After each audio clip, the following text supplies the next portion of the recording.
વાંસળી પણ વગાડીએ કે રણ મેદાનની મહેલ પર શંખ પણ વગાડી શકે, ચીર હરણ પણ કરી શકે અને ચીર પૂર્વા પાછો પૂગી જાય. હે કનૈયા રખી લેવું મોહે લાજ, कौरव सभा से शूद्र खाड़ी में रे कन्हैया, आज मेरी लाज नैया डूब जाती है. द्रौपदी खाली क न न य शब्द न बोलता भगवान पहुंची जाए. कौन पे ककार निज कौन पे नकार, અને દ્રુપદા કો ભીર ભોન पे यकार नाम ना उचार्यो ता तो वस्त्र बनी भेटो तो.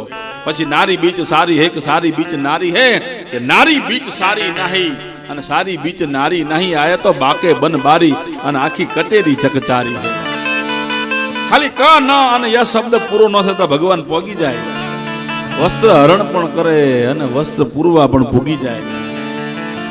અને પાછો જન્મે જેલમાં, જો એનું નામ લે ને તો જગબદ્દનની જેલમાંથી જીવરીઓની મુક્ત થઈ જાય.